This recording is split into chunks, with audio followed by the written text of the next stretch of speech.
wingers, especially the Zerbi wingers, looks lost. Tactically, there were massive gaps in the midfield. It's scary, scary, scary times. Hello and welcome to the Spurs Express YouTube channel. My name's Jordan and I've been tasked with the excruciating job of trying to make sense of Sunday's game. It was De Zerbi's first game in charge of Spurs and against a pretty solid Sunderland side. Not many of us expected much, but... So here's 5 things we did learn from the Italian's first game in charge.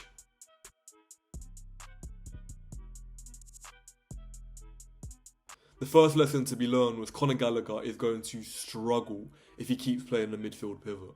Now Gallagher's arrival was a classic Spurs panic buy.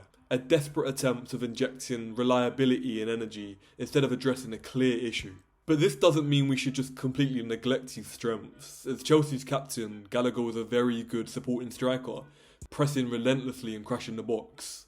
He cannot exist in a deeper midfield role. Tactically, there were massive gaps in the midfield yesterday.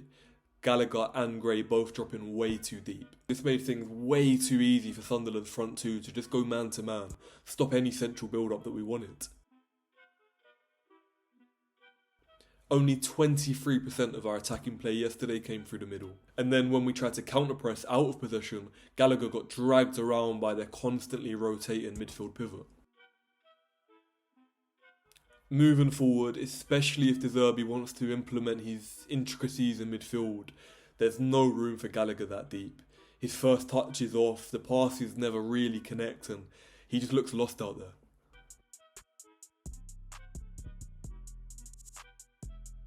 Next, I want to draw some attention to Kinski, and after a horror show in Madrid, a lot of our fans already wrote him off. So, with the way that this season panned out, of course he ends up being a number one. All season, Vicario has been bad, like really bad. He's looked uninterested and really unreliable. But now we know about his injury situation and the surgery that he's had to undertake. Sort of explains quite a lot, especially in his distribution. This is a shell of the keeper that we saw under Ange. In a game full of so many negatives, I do think Kinski done himself proud. Handling was confident and his positioning felt secure.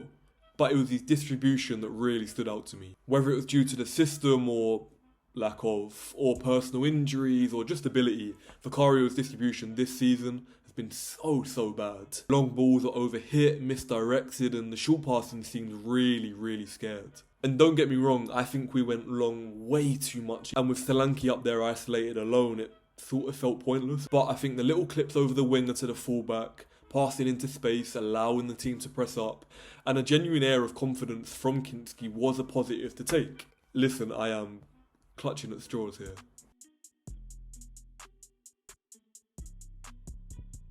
One player that really didn't impress me, however, and let's face it, this could be anyone, Richarlison, man. Look, it isn't revolutionary to say that he shouldn't be playing out wide. Most lineup criticisms this season do have the caveat of the injury crisis. And all three of our managers have had to shoehorn in a lot of players in positions that they shouldn't be playing in. But having Tell sat on the bench, watching Richarlison try to dribble with his shins out left was... Wingers, especially De Zerbi wingers, need to hold width, create space for others, drag defence around and offer a constant 1v1 threat. Richarlison can do none of these things. Sunderland's active press left 1v1s out wide constantly, but the lack of 1v1 threat, they were fine. And out of possession, Richarlison constantly was pegged back by Mukiele. And with Richarlison there and Kolo Muani doing the same on the other wing, it allowed Sunderland's centre-backs to just split out a little bit wider, meaning Bergvall and Solanke are just chasing shadows all game. I love the supposed grit and determination that Richarlison's meant to show, but we've been a vacuum of technical ability all season. Seeing Richarlison constantly lose the ball out on the left really sums it up for me.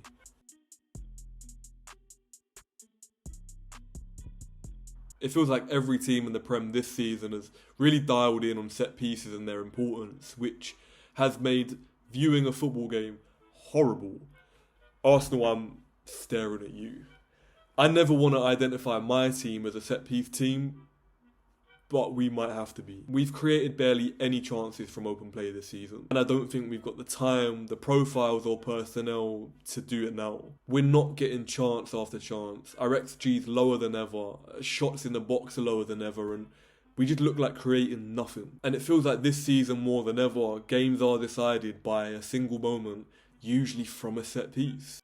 Just think how much the narrative changes if Porro's free kick goes in just under the bar. It's now a well-battled draw against a tough Sunderland team, right? But by that same token, if Sunderland score the 2 big chances they had from set pieces, then we're panicking even more than we are now. Set pieces are the most controllable part of the game. You can coach them, repeat them, and target weaknesses from the other team.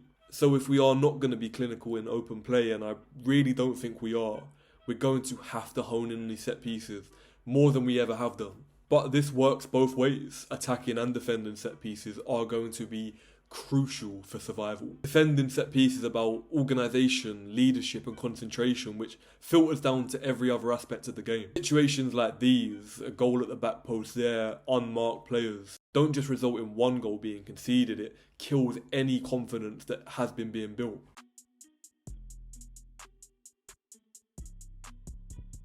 Finally, and I think this is the scariest point of all, for the first time I truly think this relegation scrap is completely out of our hands. We've put ourselves in such a bad position that we're not just relying on ourselves to escape. I see a lot of people on Twitter talking about, we match Leeds results and then beat them, we stay up, but how likely is that? Like really, how possible is that? Looking at our remaining fixtures, I don't see a team that I'm confident that we even pick up a draw against. The teams around us all have nicer fixtures and look way more likely picking up points than we do. So we sort of just got to sit here and hope that they don't. It's scary, scary, scary times. So what do we do? What can we do? How do we improve? Let us know where you think it went wrong on Sunday, what you learned and what you're thinking for the rest of the season. We'll be bringing content thick and fast for the remaining of the season. So get down in the comments, let us know what sort of videos and content that you want to see. Be sure to like, subscribe, comment, all that good stuff, and up the Spurs, I guess.